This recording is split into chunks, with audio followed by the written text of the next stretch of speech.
Yoru enfurecida acabará con su molestia.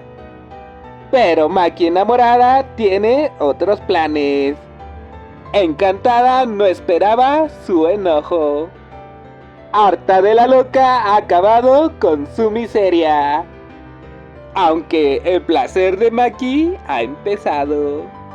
Bendecida por los demonios ha perdido la cordura. Vieja loca, aguante, ¿no?